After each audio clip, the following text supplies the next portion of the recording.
Assalamualaikum warahmatullahi wabarakatuh. Waalaikumsalam. Selamat pagi, salam sejahtera buat kita semua.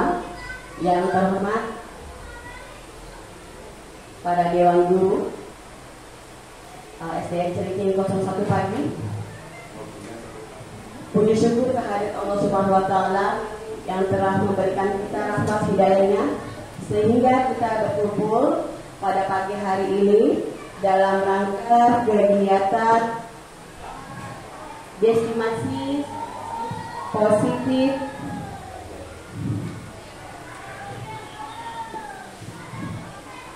destinasi budaya positif,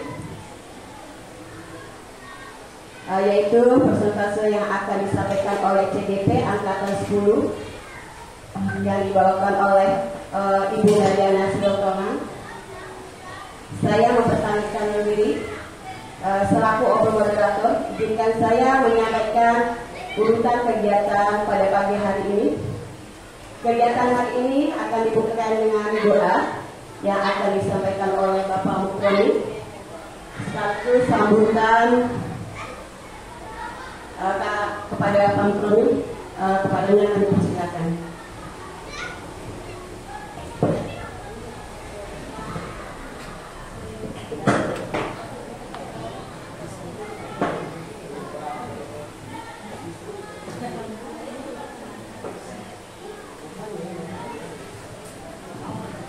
Baik, Assalamualaikum warahmatullahi wabarakatuh.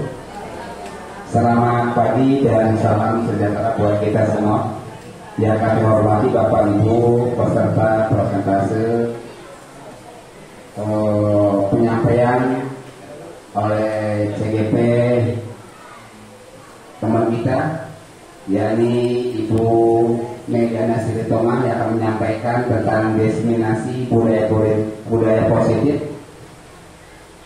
Kami tentunya berharap melalui kegiatan ini kita bisa mengambil manfaat dari apa yang akan kita sama-sama dengarkan oleh teman kita, yakni dalam rangka menciptakan kondisi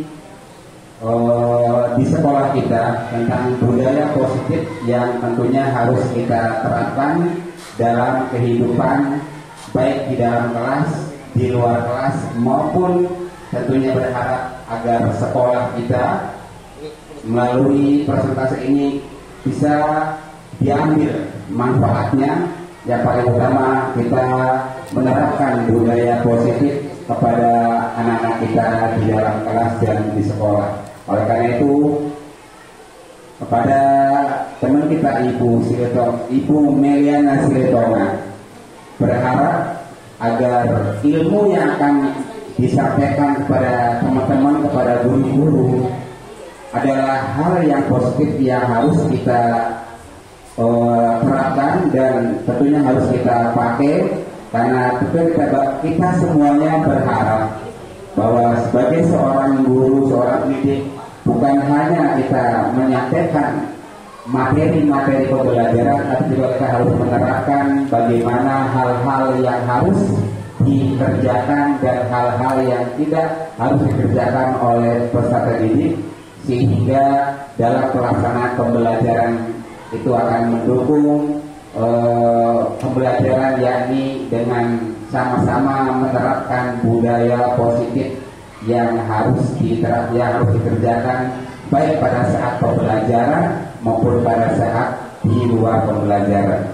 Harapan kami mudah-mudahan kepada teman kita Ibu Nadiana Siltonga yang CGP angkatan 10 ini senantiasa bersemangat dan selamat. Semoga apa yang akan disampaikan nanti berguna buat sekolah kita dan tentunya berguna buat teman-teman baik di lingkungan SDN 01 pagi maupun di lingkungan sekolah-sekolah yang lain. Selamat kepada Ibu Meliana Siltonga. Semoga apa yang akan disampaikan dalam paparan presentasi tentang destinasi budaya positif ini dapat terlaksana dengan baik. Selagi terima kasih atas kehadiran Bapak Ibu Guru yang telah mengikuti kegiatan ini. Saya ucapkan selamat kepada Ibu Meliana untuk memberikan presentasinya. Sekian semoga dari kami, kurang lebihnya mohon maaf. Akhir kalam, assalamualaikum warahmatullahi wabarakatuh.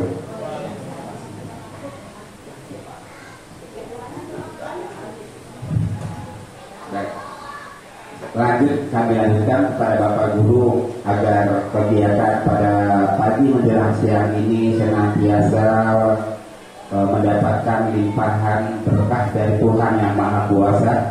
Mari kita berdoa semoga Tuhan yang Maha Kuasa memberikan kepada kita peserta yang hadir pada siang hari ini agar kita diberikan manfaat dari apa yang akan kita terima dari presentase tentang diseminasi budaya positif. Mari kita berdoa pada Tuhan yang Maha Kuasa. Astagfirullahaladzim, astagfirullahaladzim, astagfirullahaladzim. Allahumma sholli wa sallim ala Sayyidina Muhammad. Allahumma ighfir lana dzunubana wa liwalidina warhamhuma kama rabbayana shighara. Allahumma ighfir lil muslimina wal muslimat wal mu'minina wal mu'minat al ahya'i minhum wal amwat. Allahumma ftah alaina abwabal khair, abwabal barakah, abwabal nikmah, abwabal rizki, abwabal sinah, abwabal salamah, abwabal jannah. Allahumma barik lana fima rozaqtana. Allahumma barik lana fi dzurriyyatina. Allahumma barik lana fi talamidana. Allahumma barik lana fi hadhil madrasah. Allahumma barik lana fi hajatina. Allahumma barik lana fi du'aana. Rabbana taqabbal minna innaka antas samiul alim wa tub alaina innaka antat tawwabur rahim.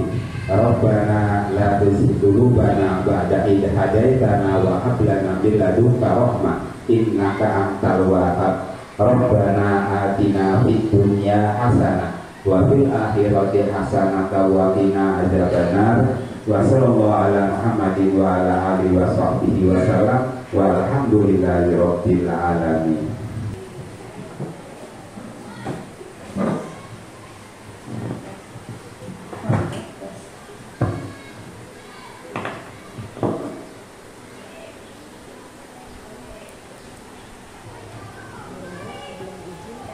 Ya, salam bahagia, shalom, assalamualaikum warahmatullahi wabarakatuh. Damai sejahtera, Om Swastiastu, Namo Buddhaya, salam kebajikan, Rahayu untuk kita semua yang ada di ruangan ini.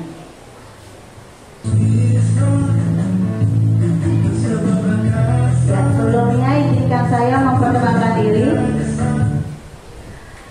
Saya adalah CGP, calon guru penggerak angkatan 10 Melana Silitonga, yang bertugas di SDN Cilincing 01 Pagi.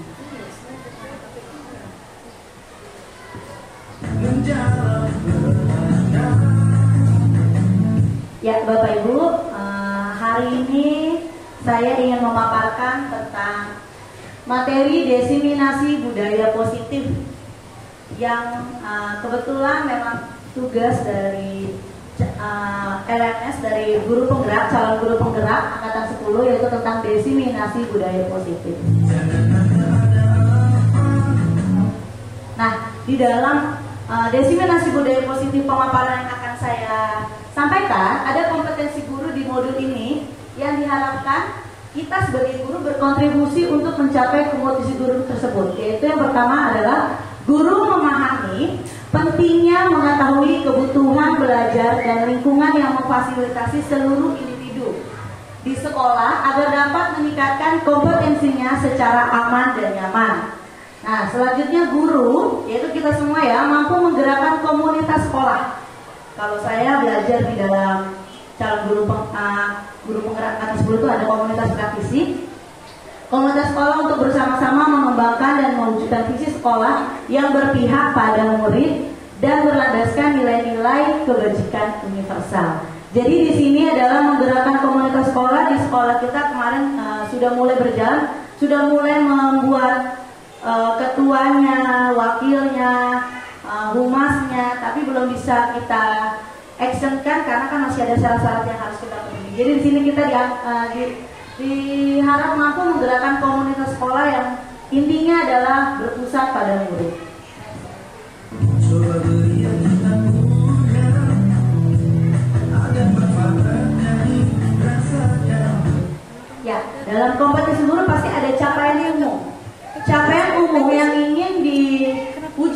sini ada 3. Yang pertama, memahami konsep pendidikan menurut Ki Hajar Dewantara yang dihubungkan dengan konsep budaya dan lingkungan positif di sekolah yang berpihak pada murid. Yang kedua, melakukan evaluasi dan refleksi tentang praktik disiplin dalam pendidikan Indonesia secara umum untuk mendapatkan pemahaman baru mengenai konsep disiplin positif untuk menciptakan murid dengan profil pelajar Pancasila. Dan capaian umum yang terakhir adalah memahami peran kita ya sebagai guru untuk membangun budaya positif dengan menerapkan konsep disiplin positif dalam berinteraksi dengan murid. Setelah capaian umum pasti ada capaian khusus ya Bapak Ibu. Capaian khusus di sini ada 4. Yang pertama, yang pasti saya mendemonstrasikan pemahaman guru mengenai konsep budaya positif yang di dalamnya terdapat konsep perubahan paradigma stimulus, respon, dan teori kontrol. Kemudian ada 3 teori motivasi perilaku manusia, motivasi internal dan eksternal, 5 kebutuhan dasar manusia, keyakinan kelas, hukuman, dan penghargaan. Kemudian ada 5 posisi kontrol guru dan segitiga restitusi. Ini adalah yang akan kita bahas di sini, yang akan saya paparkan juga. Yang kedua, menerapkan strategi disiplin positif yang memerdekakan murid untuk menciptakan ekosistem sekolah aman dan berpihak pada anak. Yang ketiga, menyusun langkah-langkah dan strategi aksi nyata yang efektif dalam mewujudkan kolaborasi dengan seluruh pemangku kepentingan sekolah agar tercipta budaya positif yang dapat mengembangkan karakter murid. Dan yang terakhir, bersikap reflektif dan kritis terhadap budaya di sekolah dan senantiasa mengembangkannya sesuai kebutuhan sosial dan emosional murid. Nah, itu adalah capaian khususnya yang akan saya paparkan hari ini. Nah, sebelum kita masuk ke dalam modulnya ya Bapak Ibu, ada pertanyaan pemantik yang ingin saya tanyakan kepada Bapak Ibu semua. Menurut Bapak Ibu, ada 3 nih. Hukuman dapat mendisiplinkan anak, setuju atau tidak? Setuju. Pak Mukramin, ada lagi? Bu Supri setuju. Ada lagi? Mungkin yang punya jawaban? Hukuman dapat mendisiplinkan anak? Kita di sini nggak nyari salah atau benar karena semua di sini kan punya pendapat masing-masing. Ada lagi selain Pak Mukramin dan Bu Supri? Miss Gosti bagaimana? Setuju tidak Miss? Miss tidak setuju. Ada lagi? It's okay ya Bu Baby? Ya, mungkin hukuman di sini bisa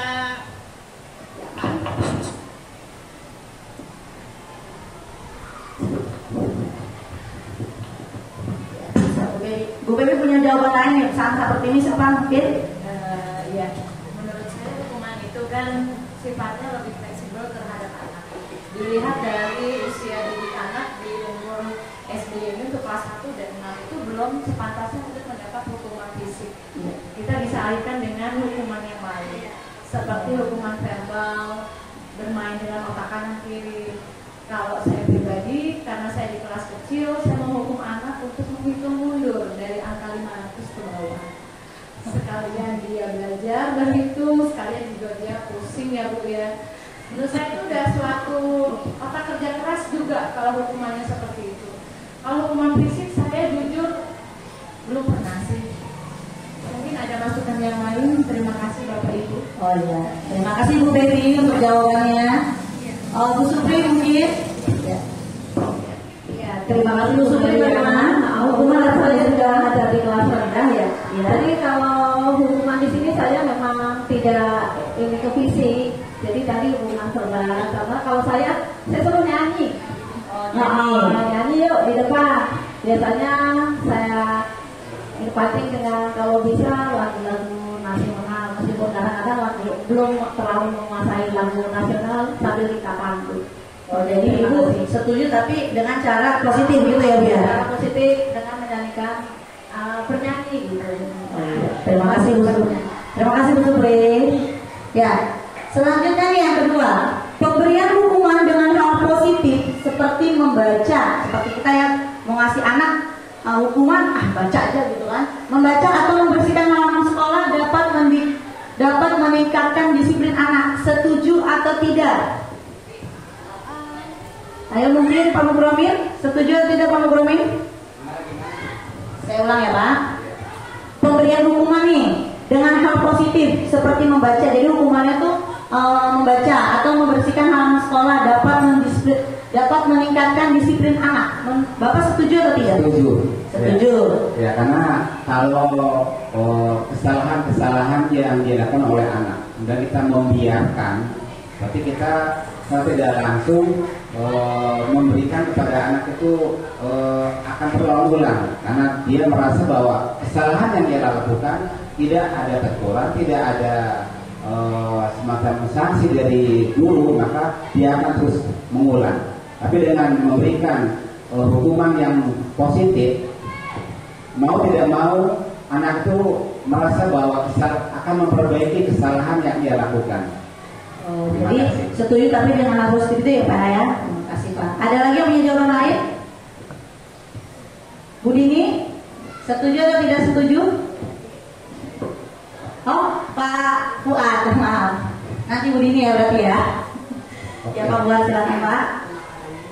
Kalau pemberian hukuman dengan hal yang positif, kami setuju. Tapi juga harus dilihat tingkat usia anak itu juga pemberian hukumannya. Jadi usia anak kelas rendah disesuaikan hukumannya agar bisa lebih ringan mungkin. Yang penting anak mempunyai efek jerak dan tidak melakukan kegiatan negatif. Oh, jadi seperti itu setuju tapi dengan tingkatan yang berbeda ya Pak ya. Ya, terima kasih Pak Fuad. Tadi punya tadi Bu Dini ya. Bu Dini bagaimana, setuju atau tidak setuju? Setuju. Sebenarnya saya mau jawab itu ternyata udah dijawab sama Pak Fuad. Itu jawaban saya tadi.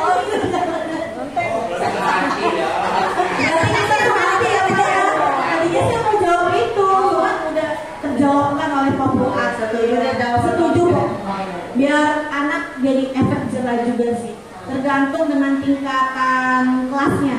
Gitu ya, seperti itu. Terima kasih Bu Dini. Yang lain ada punya jawaban lain? Semua setuju semua? Ya, terima kasih. Selanjutnya, memberi penghargaan dapat meningkatkan motivasi belajar anak.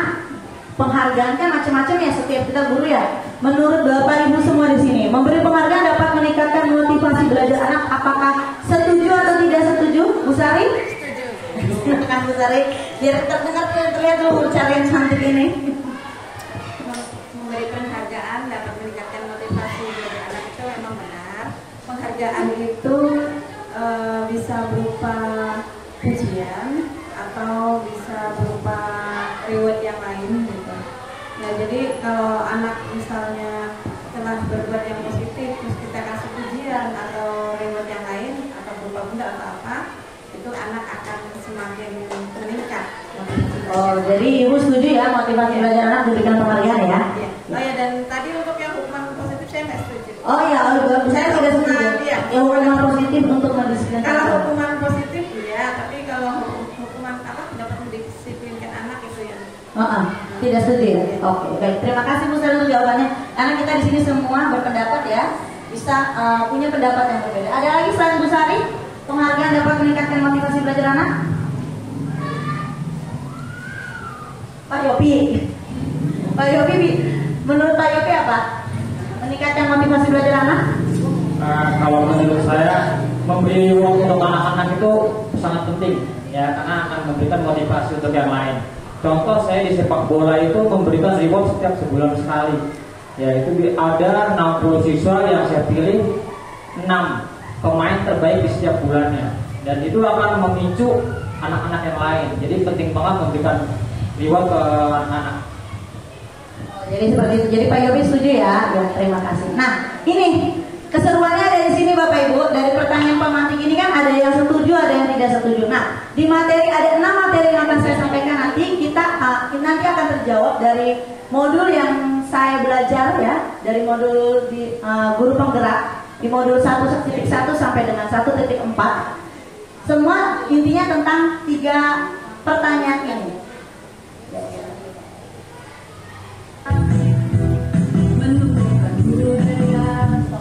Nah, tadi saya bilang, saya katakan bahwa kita ada 6 topik dalam eksplorasi konsep. Yang pertama, disiplin positif dan nilai-nilai kebajikan universal. Yang kedua, teori motivasi, hukuman dan penghargaan, restitusi. Ini memang satu modul sepanjang ini ya judulnya. Yang ketiga, keyakinan kelas. Keempat, kebutuhan dasar manusia dan dunia berkualitas. Kelima, restitusi, yaitu 5 posisi kontrol. Dan yang keenam ada restitusi, yaitu segitiga restitusi. Nah, 3 pertanyaan tadi kan ada yang jawab setuju dan tidak setuju. Nanti materi yang saya sampaikan mungkin bisa Bapak Ibu simak baik-baik apakah sudah sesuai dengan jawaban Bapak Ibu tadi. Kita di sini sama-sama belajar dan saya juga sama-sama belajar di dalam calon guru penggerak angkatan 10 ini. Di sini juga saya tadinya seperti Bapak Ibu semua, kita kan teman kita sebelumnya Pak Latif juga sudah ikut guru penggerak ya, tapi di angkatan 7 sama seperti ini dengan pertanyaan. Di situ kita kan berbeda pendapat. Tapi ketika kita menyampaikan materi, apalagi saya sudah terjun langsung dan belajar bagaimana tentang disiplin positif teori motivasi sampai ke 5 posisi kontrol serta segitiga restitusi, di situ saya baru memahami siapa saya sebagai guru. Nah, kita akan bahas di sini, menarik sekali. Silakan Pak Yopi.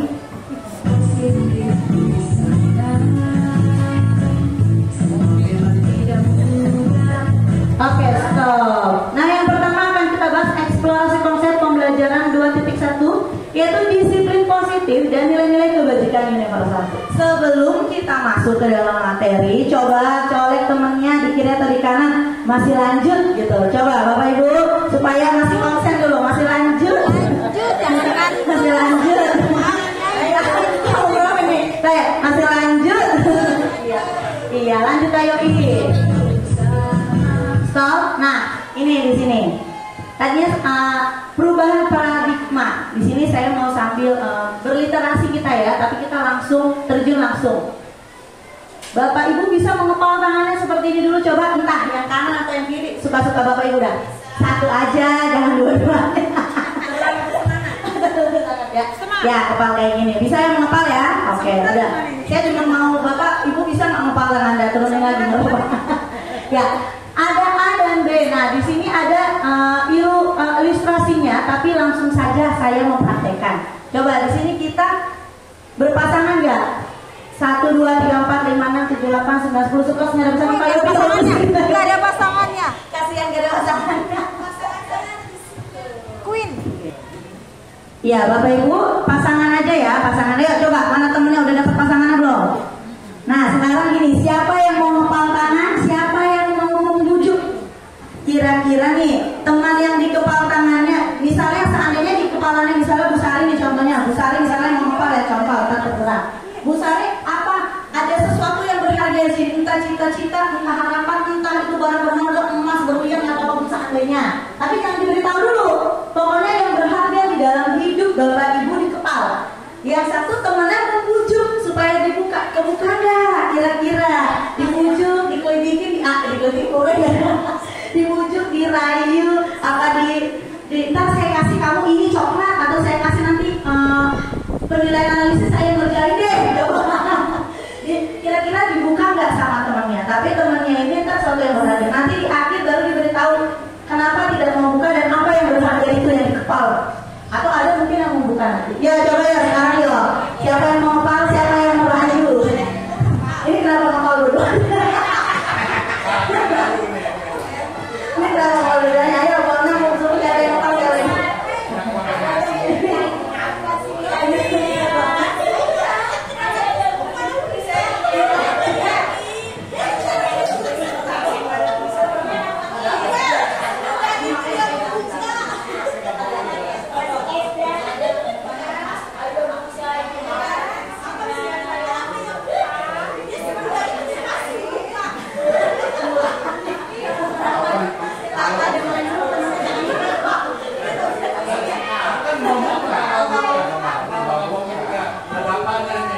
yang sudah terbuka Pak Yopi mau nggak nih? Semudah itu dikasih Pak Yopi. Coba yang lain masih merayu, masih gak mau, masih bertahan. Aus Gosi dengan rayuannya pada dia. Bu Mari dengan konsen banget kepada Bu Baby. Udah, tadi begitu.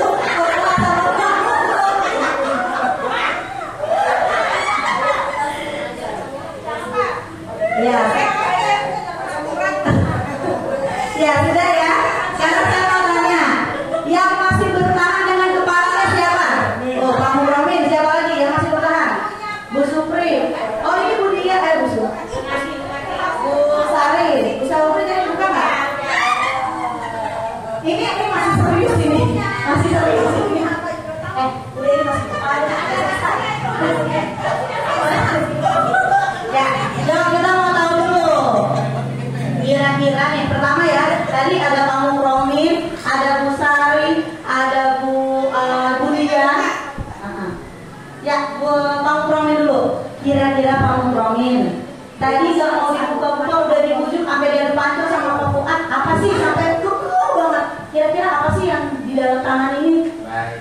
Ya, terima kasih.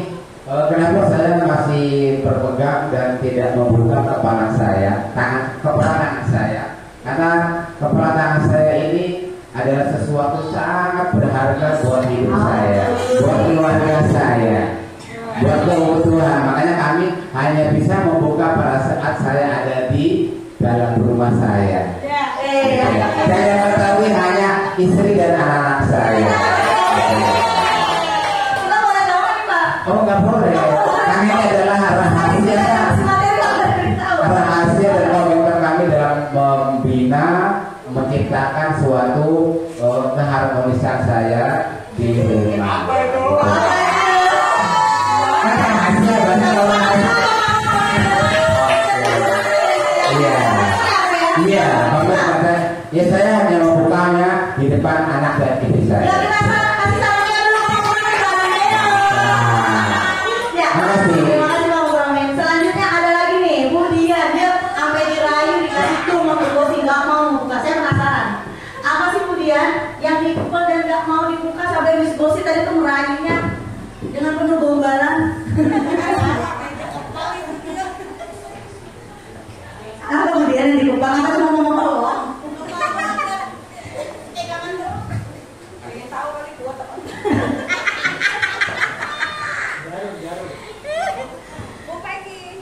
Ayo Bian, kira-kira apa sih, boleh kasih tahu nggak? Tadi saya sudah merayu. Apa yang ada di dalam kepalamu? Kamu bersikeras untuk tidak membuka. Ada apa gerangan di dalam kepalamu? Katanya klunya benda. Oh, klunya benda. Tapi nggak tahu benda apa. Emas, apa emas? Kira-kira Bian, kok sama sebelumnya? Sesuatu barang yang berharga. Oh, sesuatu barang yang berharga. Tetap kamu kasih tahu. Oh, punya komitmen juga buat Budian. Tepuk tangan buat Budian. Saya Budian. Nah, saya mau memberikan nih, ini yang langsung cepat membuka. Kenapa sih langsung cepat membuka? Ayo dari Budian. Apa sih yang dikepal? Cepat banget dibuka lagi, dibuka. Ya, jadi gini, kenapa saya cepat buka? Karena saya nggak dulu.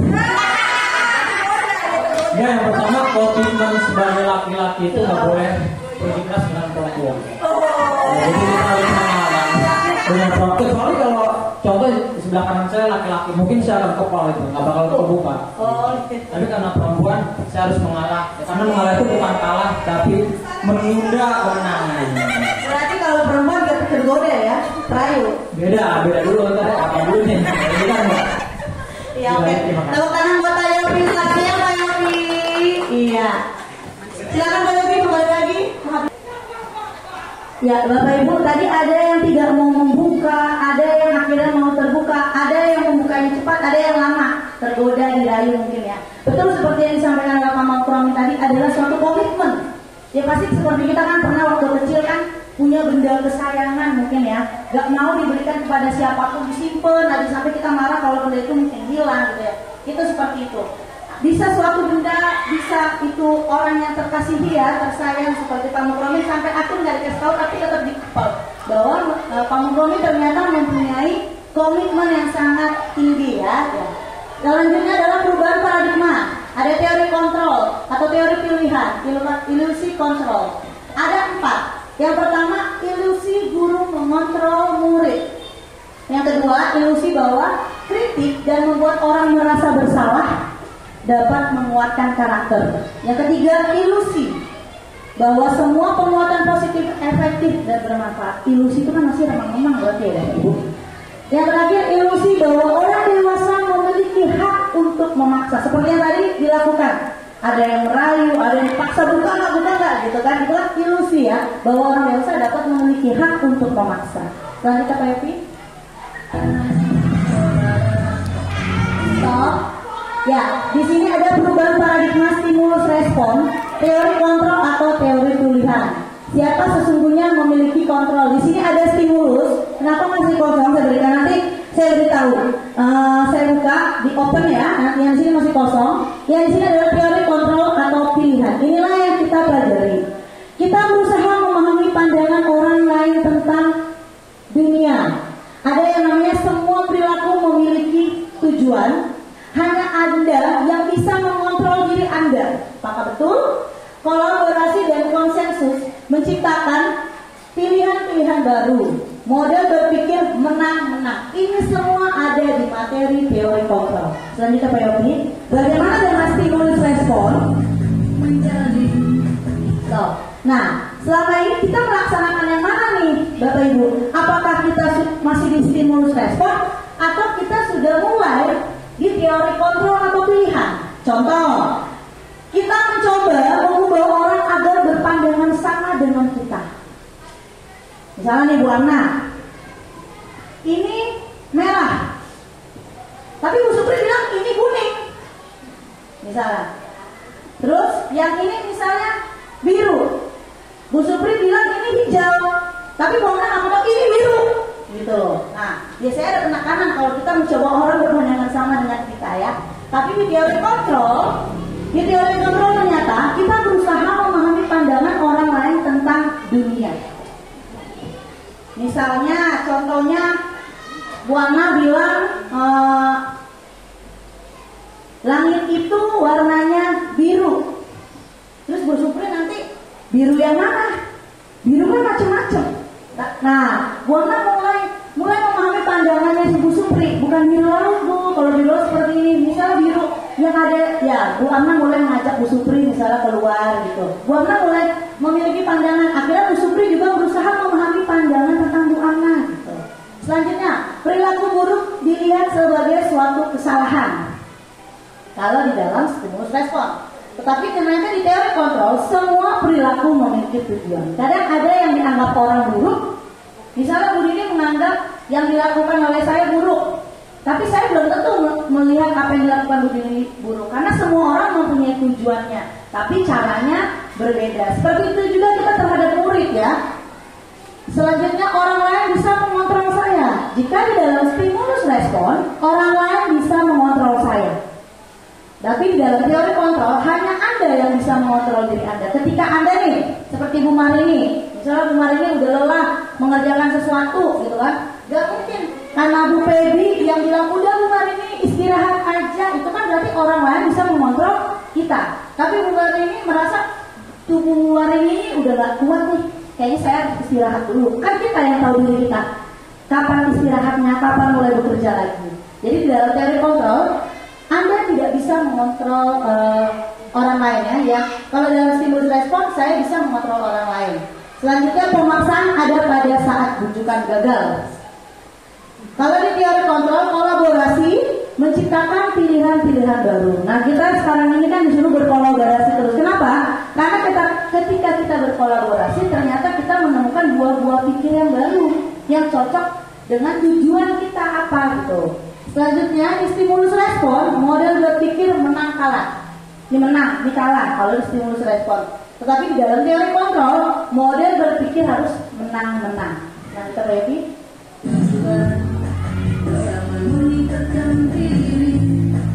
Ya, stop. Nah, di sini panjang banget ya Bapak Ibu ya. Inilah sebenarnya peta konsepnya. Ini peta konsep disiplin positif tentang teori kontrol atau pilihan dari Dr. William Glasser. Di sini Anda tidak bisa mengontrol orang lain, hanya Anda yang bisa mengontrol diri Anda. Maka di sini ada makna disiplinnya. Belajar kontrol diri dengan menggali potensi kita agar tercapai tujuan mulia, yaitu sesuatu yang menjadi seseorang yang kita inginkan berdasarkan nilai-nilai yang kita hargai. Kemudian dari teori kontrol ada semua perilaku memiliki tujuan. Turun ke teori motivasi. Kemudian ada untuk menghindari hukuman untuk mendapatkan imbalan. Ternyata menghindari hukuman dan mendapatkan imbalan adalah motivasi ekstrinsik. Selanjutnya ada untuk menghargai diri sendiri. Nah, menghargai diri sendiri di dalam perilaku itu balik lagi kepada mengontrol. Anda tidak bisa mengontrol orang lain, hanya diri kita yang bisa mengontrol diri kita sendiri.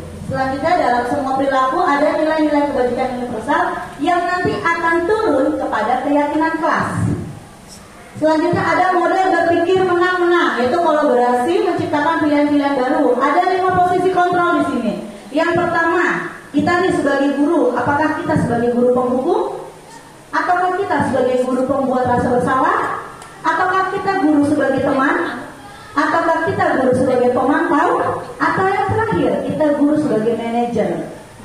Nah, setelah dari 5 posisi kontrol ini, barulah merujuk kepada segitiga restitusi. Di dalam segitiga restitusi ini, saat kita melaksanakannya, ada 3 di dalamnya, yaitu menstabilkan identitas, validasi kebutuhan, dan menanyakan keyakinan. Yang terakhir ada realitas, yaitu kebutuhan yang berbeda. Kita berusaha memahami pandangan orang lain tentang dunia. Setiap orang memiliki gambaran berbeda. Gak bisa kita menyamakan 15 orang harus sama seperti kita yang 1 orang. Ya, karena 15 orang yang lainnya punya gambaran lain tentang dunia atau tentang hal yang dalam tujuan masalah yang sedang diangkat. 5 kebutuhan dasar manusia yang pasti bertahan hidup. Kemudian penguasaan, kasih sayang dan rasa diterima, kesenangan dan kebebasan. Dan lanjut Pak Ibu, kita akan masuk ke dalam kelasnya ini.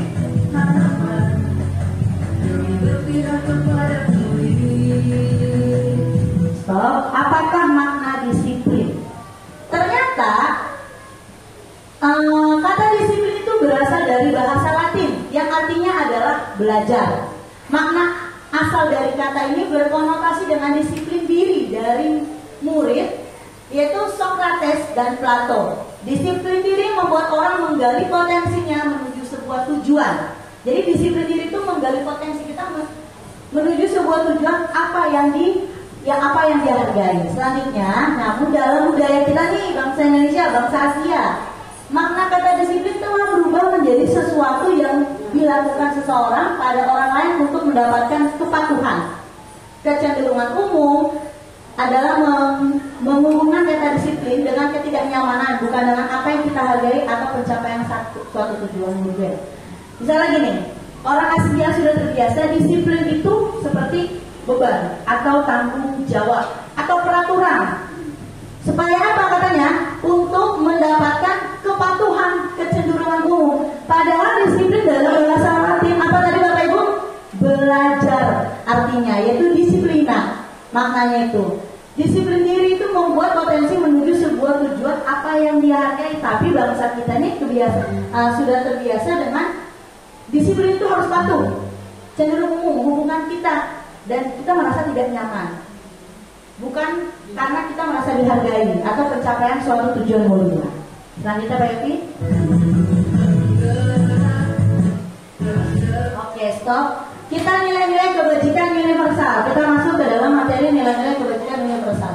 Nilai-nilai kebajikan adalah sifat-sifat positif manusia yang merupakan tujuan mulia yang ingin dicapai setiap individu, setiap orang. Nilai-nilai tersebut yang bersifat universal dan lintas bahasa, suku bangsa, agama maupun latar belakang, ya. Dari setiap perilaku atau perbuatan memiliki satu tujuan menurut Dr. William Glasser dalam teori kontrol, ya, di tahun 84, dan dikaitkan dengan nilai kebajikan yang diyakini seseorang, maka motivasi intrinstiknya akan terbangun sehingga menggerakkan motivasi dari dalam untuk mencapai tujuan yang mulia, yakni menurut Dian Gosen. Selanjutnya nilai-nilai kebajikan yang ingin dicapai oleh setiap anak di Indonesia, yaitu seperti yang sudah terjadi sekarang ini, yaitu kurikulum mereka, ya, bahwa profil pelajar Pancasila, yaitu apa saja? Beriman bertakwa kepada Tuhan Yang Maha Esa dan berhak mulia, mandiri, ya betul Bu ini, bernalar kritis, berkebinekaan global, bergotong royong, kreatif. Ada 6. Nah, nilai-nilai kebajikan inilah yang ingin kita supaya anak-anak mencapai nilai-nilai kebajikan tersebut tertuang di dalam profil pelajar Pancasila. Selanjutnya Pak Yofi.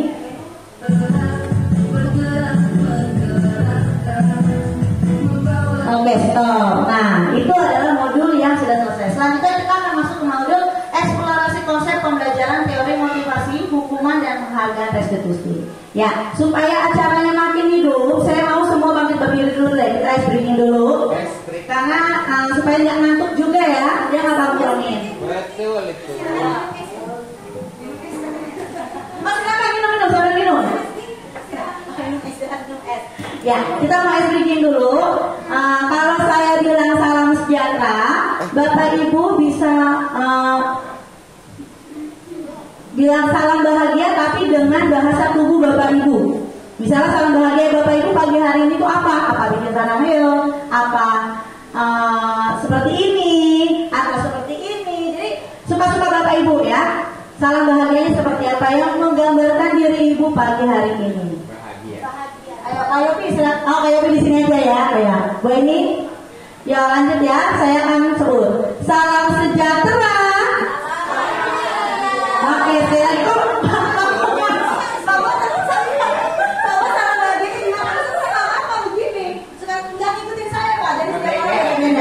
Bebas. Salam sejahtera. Iya, tepuk tangan untuk kita semua. Terima kasih, silakan duduk kembali. Ya, udah gitu aja masalahnya. Karena kita materinya masih banyak. Selanjutnya adalah eksplorasi konsep ya. Pembelajaran teori motivasi ya. Lanjut Kak Yopi, berhubungan dengan penghargaan restitusi. Stop. Di dalam modul ini kita akan membahas tentang teori motivasi perilaku manusia. Yang pertama, untuk menghindari ketidaknyamanan atau hukuman, apa yang akan terjadi apabila saya tidak melakukannya? Ternyata itu terjadi dari motivasi eksternal. Yang kedua, untuk mendapatkan imbalan dari orang lain atau institusi kita sendiri ya, apa yang akan saya dapatkan apabila saya melakukannya? Ternyata itu juga motivasi eksternal. Dan yang terakhir, untuk menghargai diri sendiri, saya akan menjadi orang yang seperti apa bila saya melakukannya. Nah ini adalah motivasi internal dari dalam diri kita sendiri ternyata. Tujuannya adalah disiplin positif lagi. Jadi yang nomor 1 sama nomor 2 itu ternyata kita melakukannya mau imbalan. Itu ada motivasi eksternalnya. Tapi kalau yang ketiga itu apa ya yang terjadi bila saya melakukannya? Itu ternyata ada di dalam diri kita sendiri. Lanjut Pak.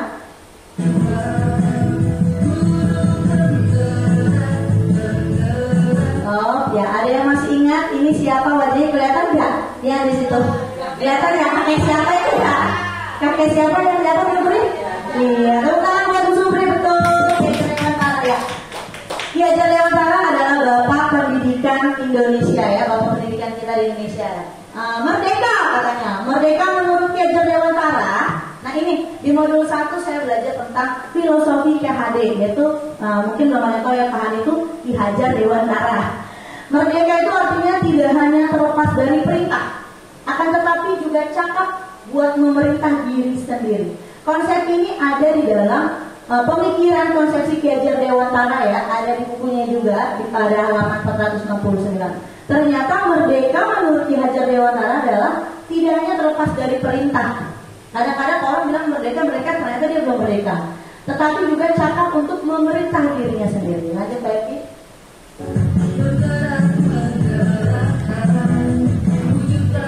Oke, stop. Dihukum oleh penghargaan. Nah, ini kita masuk ke sini. Bahwa penghargaan berlaku sama. Ternyata penghargaan berlaku sama dengan hukuman. Dalam arti meminta atau membujuk seseorang melakukan sesuatu untuk memenuhi suatu tujuan tertentu dari orang. Meminta atau membujuk dorongannya eksternal dan ada faktor ketergantungan. Beberapa dampak dari pemberian penghargaan ini menurut Alexon ya. Jadi ternyata tidak hanya hukuman saja, ternyata penghargaan juga berlaku sama dengan hukuman. Nah, pengaruhnya jangka pendek dan jangka panjang. Misalnya, contoh ini, Pak Mukroni bilang, kamu apa? Rian, kamu harus hafal ayat ini ya. Kalau enggak nanti kamu, Bapak suruh minta tulisan ini, tulisan Arab kaligrafi ini. Nah, itu hukuman nggak Bapak Ibu? Hukuman. Jadi si anak itu jelas saat itu saja. Atau misalnya, tapi ini enggak ya, Pak Mukroni kan tidak seperti itu. Selanjutnya, misalnya Bu Dini. Beda ya Pak. Bu Dini misalnya gini. Misalnya, Yopi, ayo dong kamu kerjakan tema ini. Kalau kamu tidak kerjakan, nanti kamu tidak dapat nilai. Nanti bukan coklat deh kamu selesai mengerjakan. Yopi kerjain nih. Besoknya juga dia kerjain cepat-cepat. Ternyata dia mengharapkan Bu Dini memberikan coklat imbalan. Ternyata itu sama dengan hukuman. Lanjut, penghargaan menghukum. Penghargaan mengurangi ketepatan. Jadi penghargaan itu ternyata juga menghukum, bukan hukuman ya. Tapi penghargaan itu ternyata juga menghukum. Penghargaan mengurangi ketepatan. Dia ingin cepat-cepat ngerjainnya si Yopi nih supaya dapat coklat dari sini nih, yang penting kerjain misalnya. Atau penghargaan itu tidak efektif. Jadi ternyata tidak semua penghargaan atau reward itu adalah baik untuk murid kita sendiri, karena jangkanya tadi yang dibilang jangkanya pendek atau jangka panjang. Dia melakukannya bukan karena dari dirinya, Tapi tadi motivasi eksternal. Seperti yang Miss Bosi bilang tadi ya, ada dia tidak setuju dari ketiga pertanyaan tadi yang di awal. Penghargaan merusak hubungan. Contoh, Bu Dini kehabisan coklat. Dia tidak bisa memberikan anak muridnya Yopi coklat saat itu. Kebetulan Yopi betul semua. Yopi mengharap dong, kan sudah terbiasa kan 1 hari 2 hari diberikan coklat. Bu Dini ini, ya habis tapi kamu hebat Yopi, keren, bagus. Padahal udah ujian yang lebih banget lah ya dari Bu Dini. Tapi Yopinya selanjutnya cemberut melihat Bu Dini masuk aja. Dia merasa kecewa bukan karena nilai, kecewa karena tidak dapat coklat. Jadi ternyata penghargaan juga dapat merusak hubungan. Ya, terima kasih, lanjut Pak Yopi.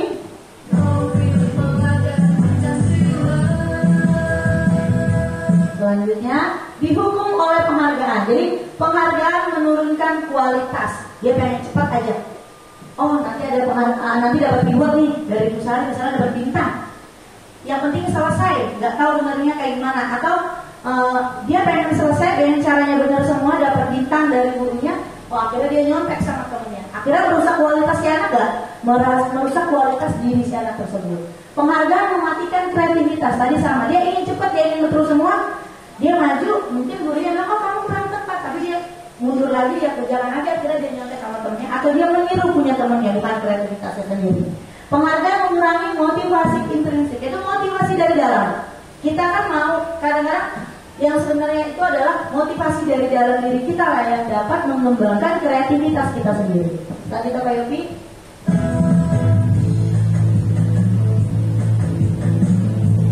Oke, stop.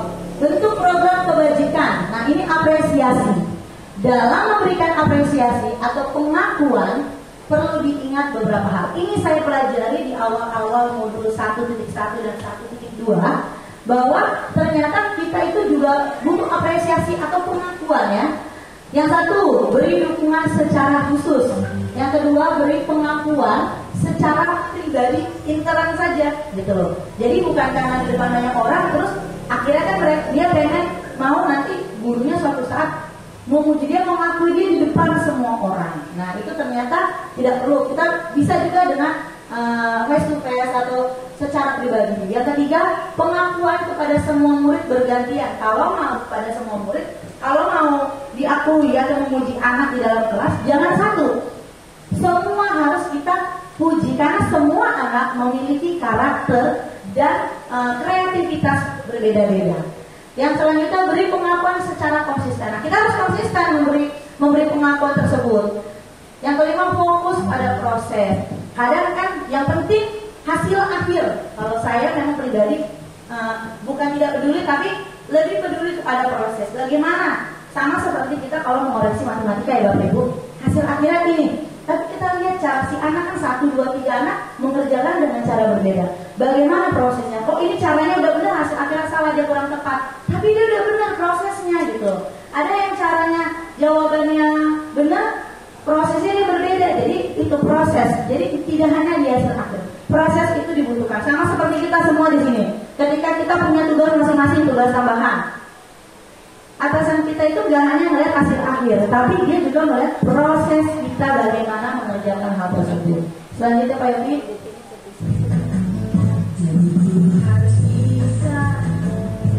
Ya, selanjutnya contoh nih pengakuan atau apresiasi kebajikan.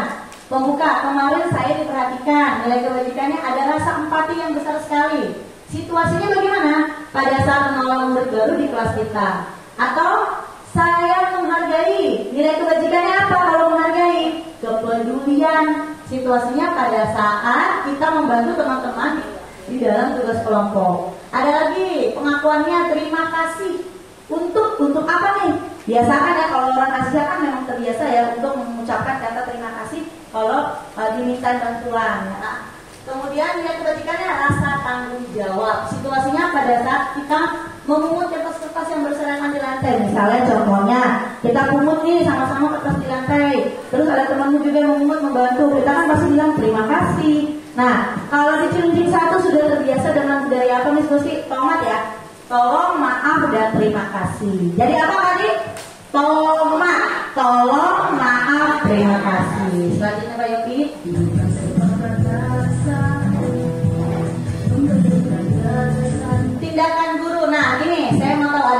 1, 2, 3, 4, 5,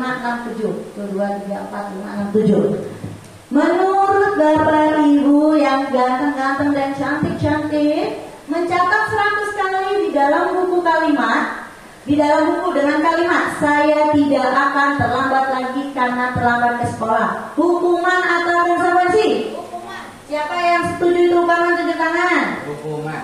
Ya, tunjuk tangan. Ya, yang setuju itu konsekuensi? Ada? Kemudian apa hukuman atau konsekuensi? Hukuman. Mencatat 100 kali termasuk hukuman. Nah, lari mengelilingi lapangan basket 2 kali karena terlambat ada di sekolah. Hukuman atau konsekuensi? Hukuman. Ada yang konsekuensi? Hukuman. Aja. Murid diminta untuk push up 15 kali karena tidak menggunakan masker ke sekolah. Hukuman atau konsekuensi? Hukuman. Yang hukuman tunjuk tangan. Yang konsekuensi? Oh ya, ada yang hukuman, yang konsekuensi atau hukuman nih? Hukuman. Kemudian hukuman. Lanjut. Menggantikan kertas tugas teman yang telah dicoret-coret. Hukuman atau konsekuensi? Konsekuensi. Selanjutnya, membersihkan tumpuan air di meja tulis karena tersenggol pada saat belajar. Hukuman atau konsekuensi? Konsekuensi. Murid disuruh untuk menggunakan sepatu seharian di sekolah karena tidak mengenakan sepatu hitam. Hukuman atau konsekuensi? Hukuman. Selanjutnya, lari mengelilingi lapangan basket 2 kali karena terlambat 10 menit untuk pelajaran PJK. Hukuman atau konsekuensi? Hukuman. Ya, tadi udah dijawab ya. Sekarang kita lihat nanti kayak dia hukuman atau konsekuensi. Jawabannya adalah stop B. Ternyata mencatat saya tidak akan terlambat lagi karena terlambat ke sekolah adalah hukuman. Siapa yang jawab hukuman? Oke, hukuman. Betul. Lalu mengelilingi lapangan basket 2 kali karena terlambat tadi. Tadi siapa yang jawab hukuman? Betul. Tepuk tangan lagi. Ayo kita doakan ya. Tangan kita nih, 2 tangan kita. Selanjutnya, murid diminta push up karena tidak menggunakan masker ke sekolah. Hukuman. Tadi siapa yang jawab? Tepuk tangan lagi. Betul. Selanjutnya, menggantikan kertas tugas teman yang telah dicoret-coret. Konsekuensi. Kenapa bisa konsekuensi? Ada yang bisa jawab? Ada yang bisa membantu saya menjawab? Ya, Bu Supri. Bu Supri lagi. Terima kasih. Memang sangat aktif sekali Bu Supri. Silakan Bu Supri. Kenapa Bu? Kenapa dia konsekuensi? Terima kasih karena anak tersebut harus bertanggung jawab karena sudah mencoret-coret kertas temannya dan harus diganti. Iya, betul. Ya, tepuk tangan Bu Supri. Ya, betul. Tepuk tangan buat Bu Supri. Karena harus bertanggung jawab. Jadi itu adalah konsekuensi dia. Kenapa dia coret-coret punya temannya? Kan dia bisa coret di kertasnya sendiri gitu loh. Emang karena model kesengan kadang anak-anak ya. Ya, konsekuensi dia. Nah, ternyata membersihkan tumpahan air itu juga adalah konsekuensi. Siapa yang bisa membantu saya menjawab kenapa itu konsekuensi? Bu Salim mungkin? Kenapa Bu? Ya karena anak tersebut harus bertanggung jawab atas apa yang telah dia lakukan. Iya betul. Karena dia belum walaupun dia sengaja atau tidak sengaja dia bertanggung jawab ya Bu untuk membersihkannya. Betul. Terima kasih Bu Salim. Selanjutnya tadi lari mengelilingi lapangan basket 2 kali karena terlambat. Ini ya saya membahas yang jawabannya menurut Bapak Ibu beda ya. 2 kali karena terlambat 10 menit untuk pelajaran PJK. Kenapa konsekuensi? Mungkin bisa dijawab oleh guru olahraga itu sendiri.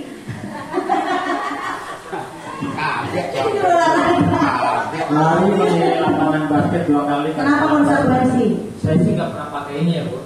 Cuma Karena nggak Kalau ada. pakai hukuman. kalau enggak, kalau saya telat, saya di luar. Karena nggak punya lapangan Dan basket. biasanya di luar. Nah, menurut Pak, sebagai guru PJK, ada nggak di materinya? Lari mengelilingi lapangan basket 2 kali karena terlambat 10 menit untuk pelajaran Bapak di lapangan. Kenapa itu konsekuensi bukan hukuman? Karena ada kesepakatan 10 menitnya itu. Jadi makanya Ya, kesepakatan dalam jam masuknya. Misalkan kita masuk jam 4, kita udah bilang nggak boleh lewat dari jam 4. Kalau nanti kamu itu cuma Ya enggak. ya kalau kamu lewat dari 1 menit atau 2 menit, kita sepakat untuk lari 2 keliling lapangan basket. Oke, terima kasih Pak Yani. Guru olahraga itu udah. Ada lagi jawaban dari guru agama. Yang lain menanggapi dari Pak Guru olahraga. Guru Oke, lanjut. Kenapa Pak? Tadi Karena di sini juga ada kesepakatan bersama bahwa siapa saja yang terlambat akan diberi konsekuensi untuk lari lapangan 2 kali. Mungkin kesepakatan ini yang menjadi ukuran dari mereka yang hadir tadi itu. Oh, jadi udah kesepakatan duluan ya Pak. Ada lagi? Makasih ya Pak Muan. Lanjut Bu Marini, ya Bu. Kenapa Bu? Konsekuensi. Kebetulan ini kayaknya menarik sekali ya, antara hukuman dan konsekuensi. Lari mengelilingi lapangan lapangan basket 2 kali karena terlambat 10 menit untuk pelajaran PJOK. Di sini kan ada pelajaran PJOK. PJOK kita tahu sendiri adalah pelajaran olahraga. Nah, kenapa ini bisa jadi konsekuensi? Karena anak tersebut bukan dihukum, tapi karena dia telat. Di olahraga biasanya kita ada pemanasan. Pemanasan itu kan berhubungan dengan lari, ya.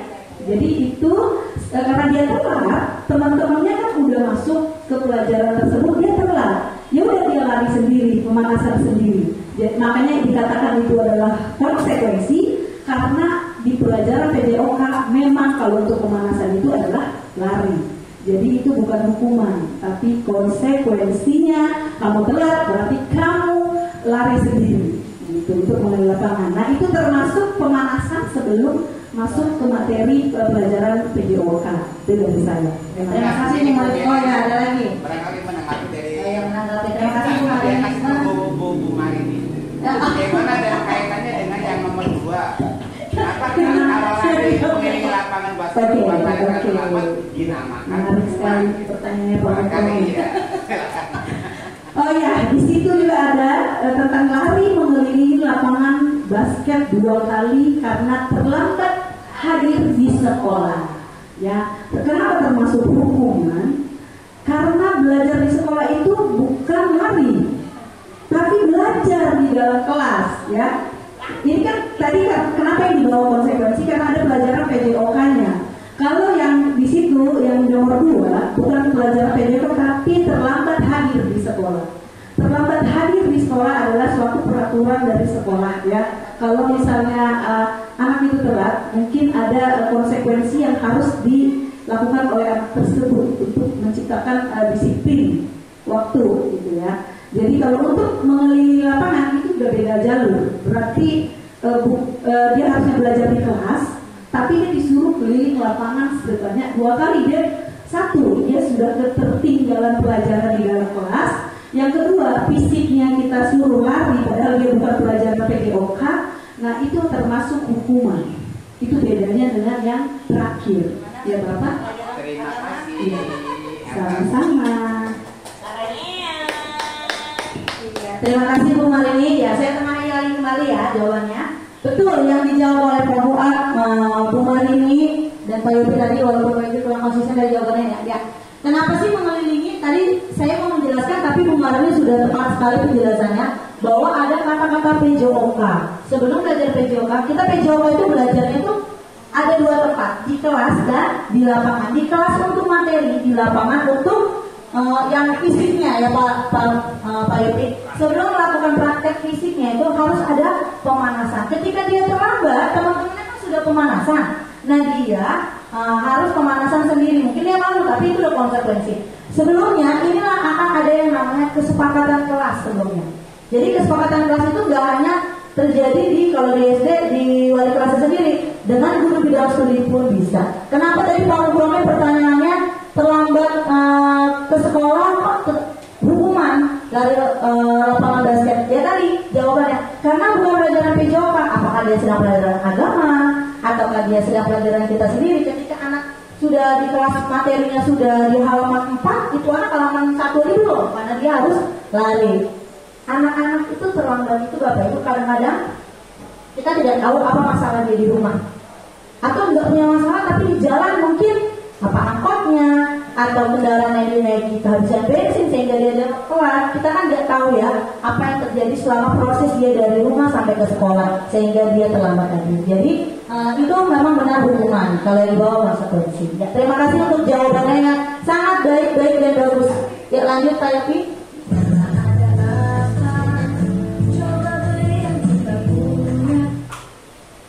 Ya, perbedaan hukuman dan konsekuensi. Hukuman itu menyakitkan. Sakit gak sih kalau dihukum? Kita kan pernah sekolah dulu ya. Sakit ya pastinya kalau dihukum, menyakitkan. Konsekuensinya, kalau konsekuensi sesuatu yang harus terjadi.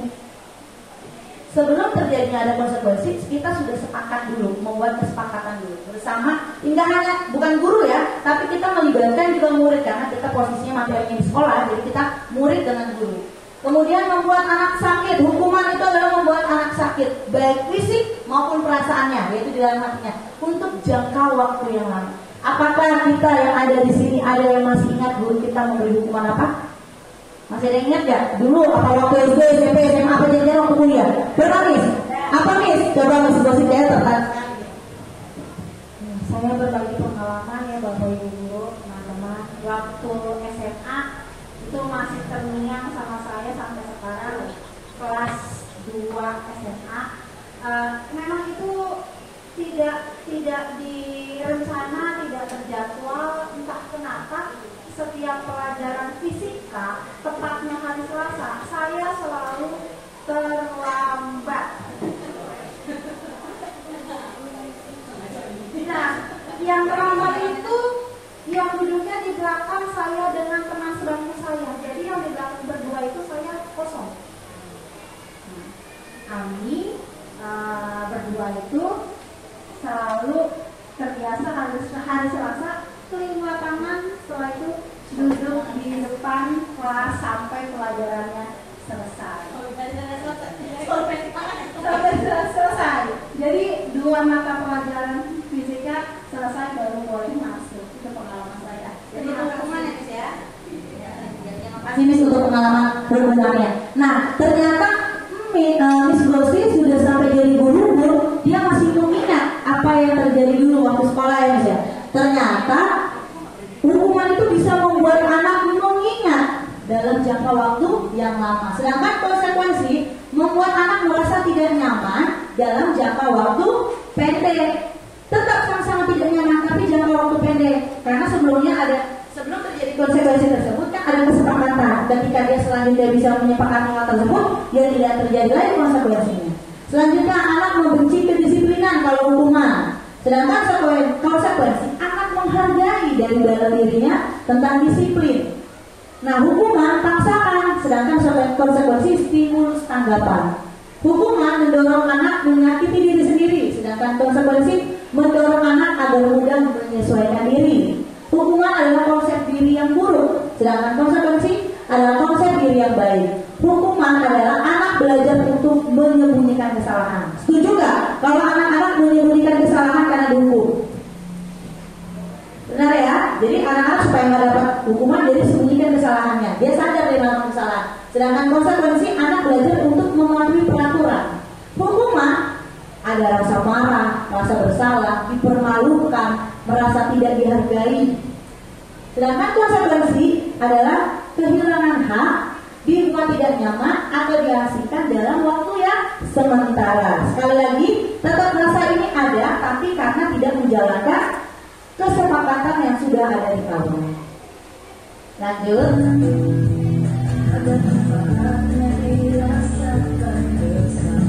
Nah, ada yang namanya identitas sukses, identitas gagal. Di sini, jika identitas gagal adalah yang namanya hukuman, tapi identitas sukses adalah disiplin. Disiplin itu terbagi lagi menjadi konsekuensi dan restitusi. Nah, ini akan kita bahas nanti. Kita akan bahas bersama.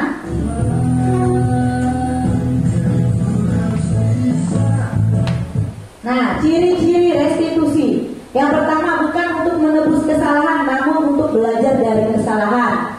Yang kedua, memperbaiki hubungan. Yang ketiga, tawaran bukan paksaan. Yang keempat, restitusi menuntun anak melihat ke dalam diri. Restitusi mencari kebutuhan dasar yang mendasari tindakan. Yang keenam, restitusi diri adalah cara yang paling baik.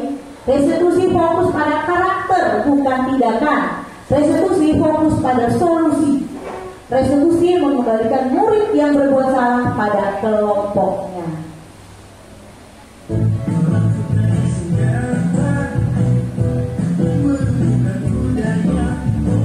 Ya, selanjutnya kita akan masuk ke dalam materi eksplorasi konsep pembelajaran 3 keyakinan kelas. Mengapa tidak peraturan saja? Mengapa harus keyakinan kelas? Nah, ini kan pasti ada. Untuk mendukung motivasi intrinsik, kembali ke nilai-nilai atau keyakinan-keyakinan yang lebih menggerakkan seseorang dibandingkan mengikuti serangkaian peraturan-peraturan. Contoh, mengapa kita memiliki peraturan harus menggunakan helm bila mengendarai kendaraan roda 2? Kenapa kira-kira, Bapak Ibu? Yang suka pakai motor, kenapa sih kita harus pakai helm? Kalau jatuh, takut kepalanya nggak langsung duluan ya Bu ya, betul. Mengapa kita memiliki peraturan 3M saat zaman COVID ya, menggunakan masker, mencuci tangan dan menjaga jarak 1,5 meter? Karena zaman itu sedang pandemi COVID, peraturannya seperti itu. Supaya kita tidak terinfeksi bakteri atau virus COVID.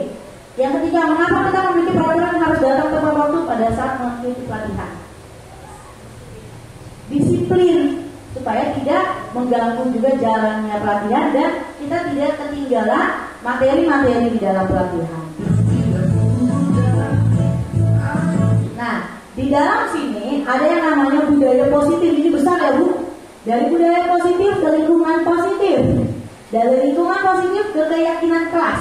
Dari keyakinan kelas barulah terjadi peraturan kelas. Nah, ini terjadi setelah terjadi keyakinan kelas atau kita membuat kesepakatan kelas.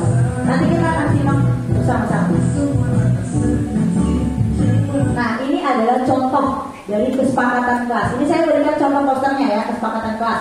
Kami guru dan murid saling menyayangi, boleh, itu kan kesepakatan. Kesepakatan terjadi antara murid dengan guru di dalam kelas. Kami murid yang semangat belajar, kami murid yang peduli dengan teman, atau kesepakatan kelas bisa datang tepat waktu, mengucapkan salam, menjaga kebersihan sekolah. Ketika tidak dilaksanakan menjaga kebersihan sekolah, yang terjadi adalah konsekuensi. Konsekuensinya apa? Kalau tidak menjaga kebersihan sekolah, oh berarti kamu harus pikat lagi nanti pulang sekolah atau di jam istirahat. Itu konsekuensinya. Karena kita sudah sepakati di dalam kelas. Nah, kegiatan pendalaman keyakinan kelas ini ada hormat, bekerja, diterima, dan dimiliki.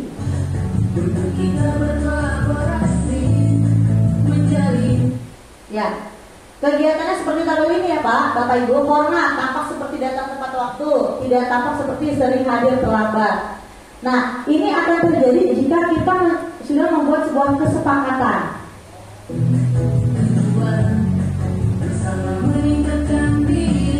Nah, sekali lagi nih, ada lagi. Selalu kembalikan buku ke tempatnya. Kita masuk ke dalam materi keyakinan kelas. Selalu kembalikan buku ke tempatnya. Keyakinan kelas atau tidak menurut Bapak Ibu? Dilarang mengganggu orang lain. Hadir di sekolah 15 menit sebelum pembelajaran dimulai. Nah, kita lihat ya.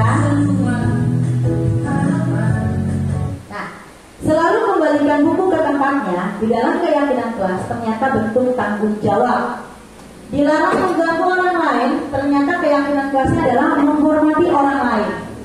Hadir di sekolah 15 menit sebelum pembelajaran dimulai, ternyata keyakinan kelasnya adalah menghormati orang lain dan berkomitmen. Jadi di sini ada nilai-nilai sikapnya ya. Selanjutnya dilarang melakukan kekerasan, yaitu keselamatan dan menghormati orang lain. Dilarang menggunakan narkoba adalah keyakinan kelasnya kesehatan. Bergantian atau menunggu giliran, hormati orang lain atau bersabar. Gunakan masker, keyakinan kelasnya kesehatan dan keselamatan. Jangan berlari di kelas atau di koridor, ternyata keyakinan kelasnya nilai keselamatan dan keamanan. Ya, Pak Yuti.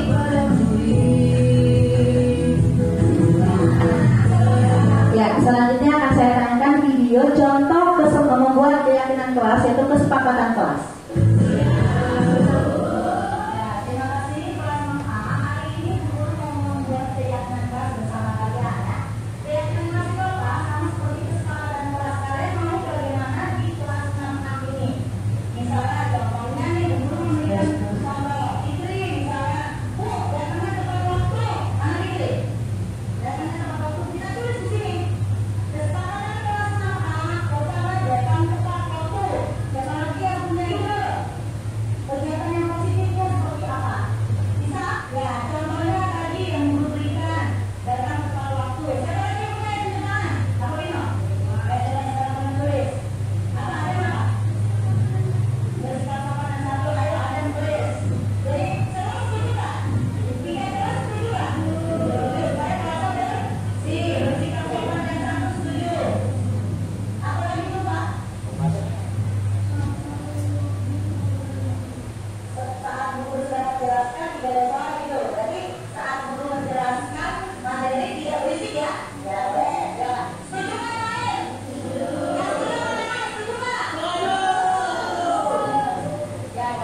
Ya, seperti ini. Setelah dibuat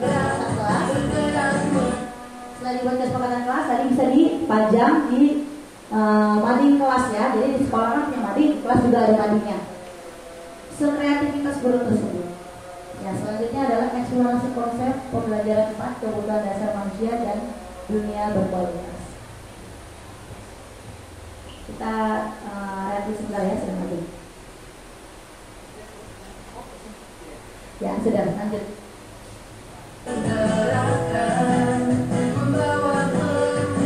Stop.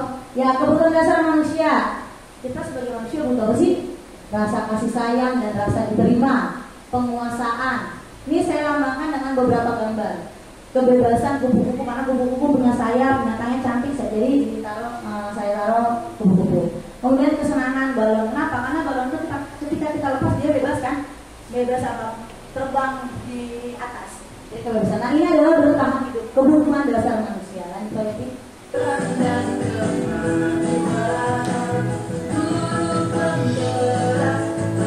Oke, stop. Nah, ini materinya. Kita sudah di 2 akhir materi, yaitu yang pembelajaran 5 posisi kontrol. Lanjut Pak Yopi, kita sudah masuk ke dalam materi yang kelima. 5 posisi kontrol yang tadi saya katakan di awal. Kita sebagai apa sebagai guru? Apakah kita sebagai penghukum, pembuat orang merasa bersalah, teman, pemantau, atau manajer? Nah, yang mana sih yang baik kita sebagai guru seharusnya? Ini yang penting di sini.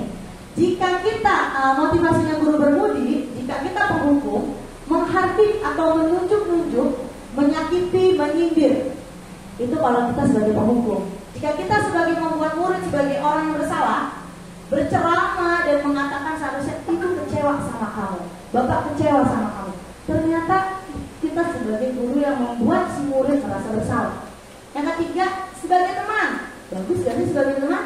Membuatkan alasan-alasan untuk muridnya. Sebagai teman baik, tapi ternyata sebagai teman ini kurang mampu, kurang juga di dalam diri kita ya, membuatkan alasan-alasan untuk muridnya. Selanjutnya, pemantau, menghitung atau dan mengukur. Sedangkan manajer itu menghargai diri sendiri, mengajukan pertanyaan-pertanyaan. Misalnya haknya memberontak, menyalahkan orang lain atau berbohong. Jika kita menghukum, jika kita guru membuat rasa bersalah, menyembunyikan atau menyangkal dan berbohong.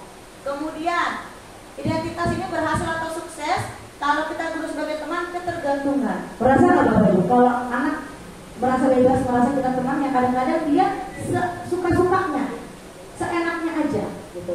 Ya, kemudian ada guru sebagai pemantau, menyelesaikan diri, merasa diawasi.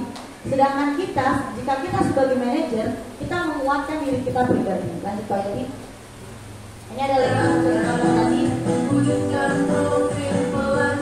Stop.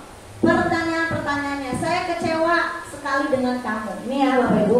Kalau kita sebagai guru yang membuat rasa bersalah, Ibu kecewa sekali sama kamu. Itu berarti kita adalah guru sebagai pembuat rasa bersalah. Kamu tidak benar melakukannya, kita sebagai guru penghukum. Kamu tuh gak benar. Ternyata kita itu sebagai kategori guru penghukum. Apa kamu mau mendapatkan stiker bintang hari ini? Ternyata kita guru sebagai pemantau. Siapa nih murid yang selesai? Yang selesai dapat bintang, yang enggak. Berarti kita sebagai guru pemantau. Kalau kita sebagai manajer, bagaimana kamu bisa menyelesaikan masalah hari ini? Kita kembalikan lagi ke anak. Berarti kita sudah menjadi guru yang sebagai manajer.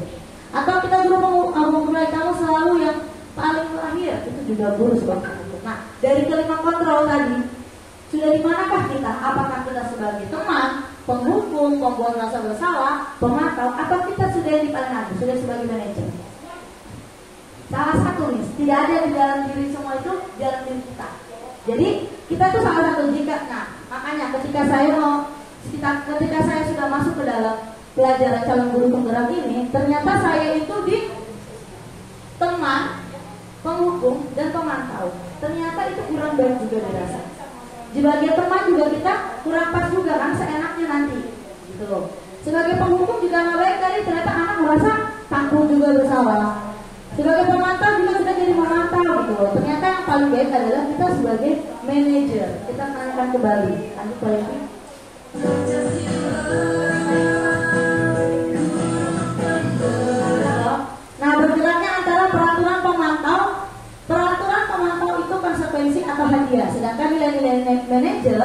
ketika kita sebagai guru, sebagai manajer, kita memperbaikinya. Lanjut Pak Ibu.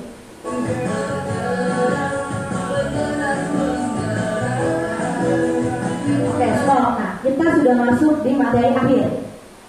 Sudah senang ya? Sudah senang ya? Coba kita tepuk semangat dulu. Tepuk semangat!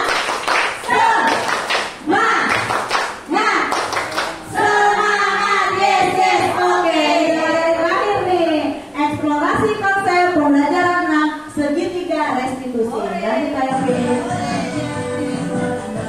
Siapa yang masuk ya? No. Di dalam segitiga restitusi ini, jadi gini. Kalau kita menemukan ada anak yang mempunyai masalah, atau kita tahu anak itu bermasalah.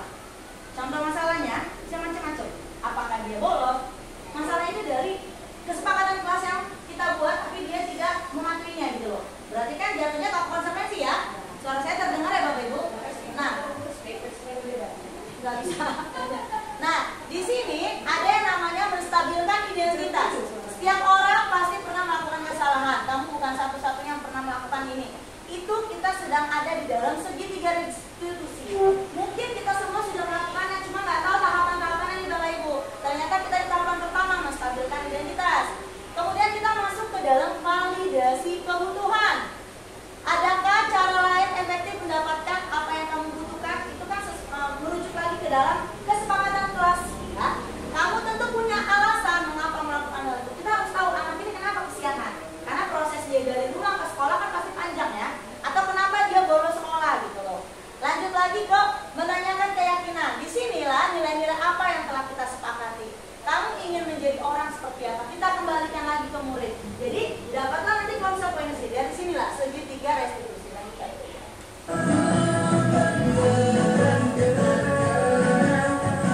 Ya, stop. Tadi yang saya bilang, menstabilisasi identitas untuk membuat anak yang merasa gagal karena berbuat salah menjadi positif terhadap dirinya. Jadi gak selalu dia merasa bersalah itu jadi takut. Dia harus mengakuinya ya. Kenapa itu terjadi gitu loh. Siapa yang salah? Bapak Ibu lebih tertarik untuk menyelesaikan masalah. Kalau kamu menyalahkan dirimu sendiri terus-menerus, apakah kamu bersikap baik pada dirimu? Ini ada di dalam menstabilkan identitas. Nah, kita masuk ke dalam segi restitusi yang kedua, yaitu validasi kebutuhan. Membantu murid untuk mengenali basic atau keperluan nih ya.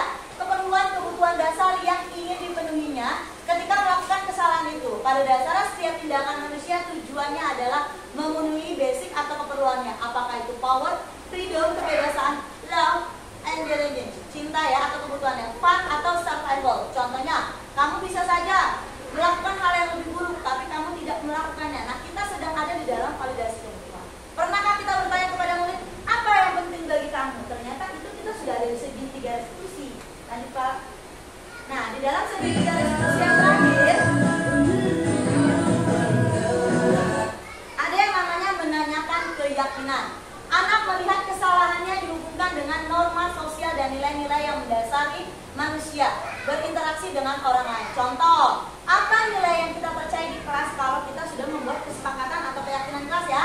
Nilai-nilai universal apa yang telah kita sepakati?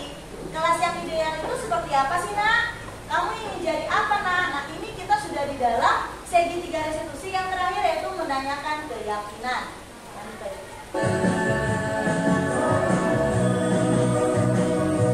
Ya, intervensi 30 detik seperti ini ya. Kamu ingin berbuat baik. Apakah saat ini kamu sedang menjadi orang yang sedang kamu inginkan?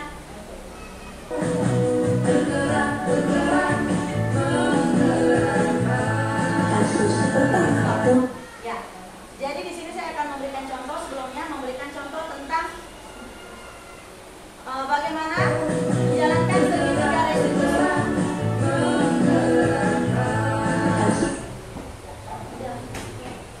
Terus pertama, kedua, berarti kita di rumah dulunya yang jaraknya dekat dengan sekolah. Ternyata sepeda sekolah Huda masih basah akibat baru dicuci. Huda mengirim chat kepada ibu guru bahwa ia sakit sehingga tidak masuk ke sekolah. Nyatanya Huda tidak sakit dan memilih bolos sekolah.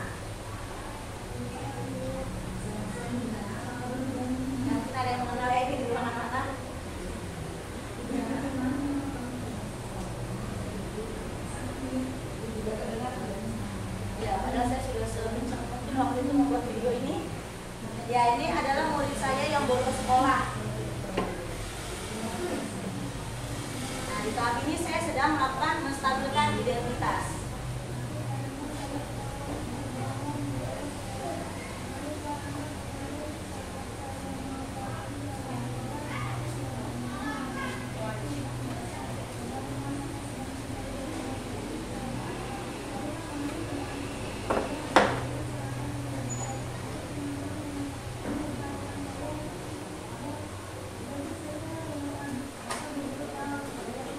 Selanjutnya masuk ke validasi tindakan yang salah.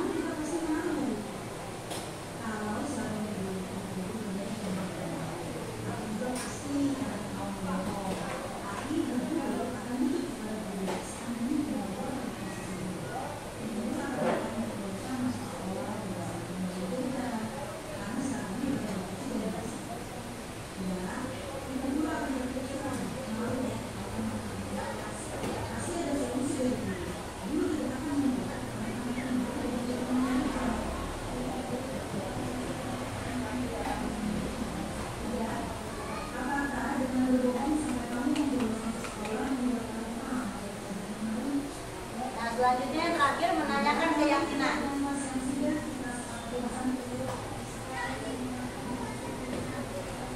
Nah, di tahap ini saya menanyakan tentang kesepakatan kelas.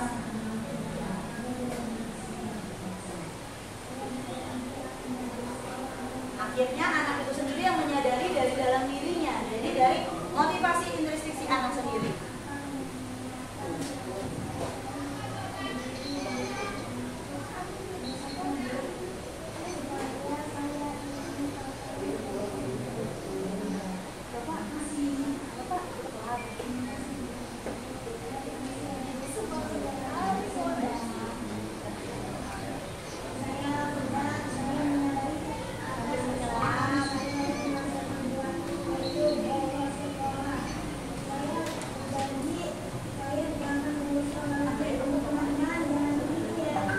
Kasus kedua, tas kaki sering terlambat ke sekolah sehingga banyak materi pelajaran yang tertinggal.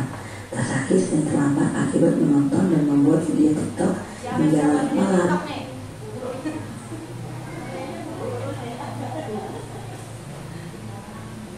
Ya, saya masuk ke dalam menstabilkan identitas.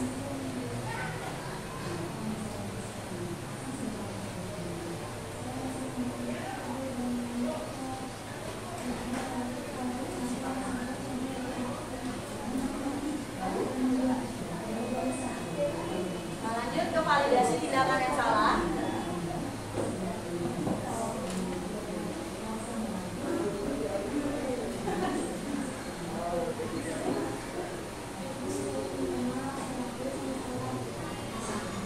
Lanjut, saya menanyakan keyakinan kelas apa kepada Tasaki.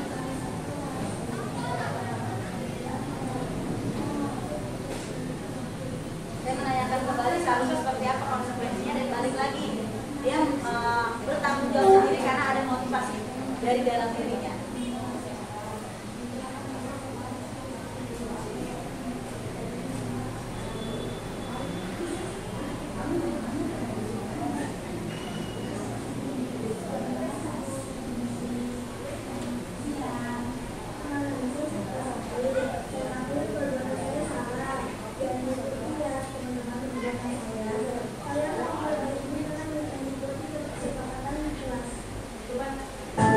Terima kasih sudah menyaksikan.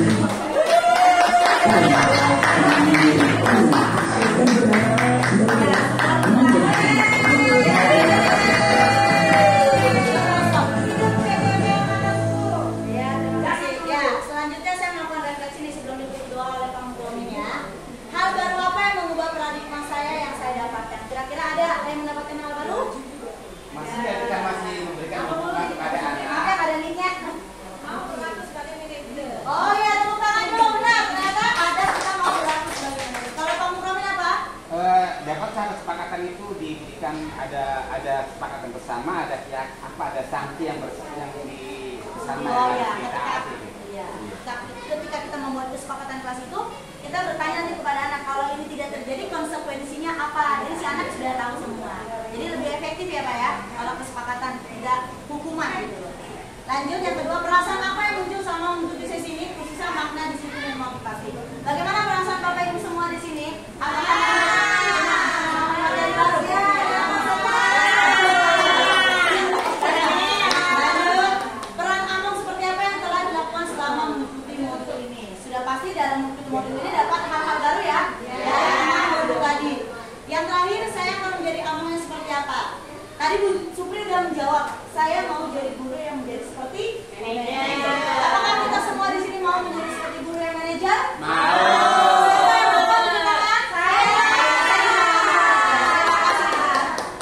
Sekian presentasi saya hari ini dari 6 materi tadi.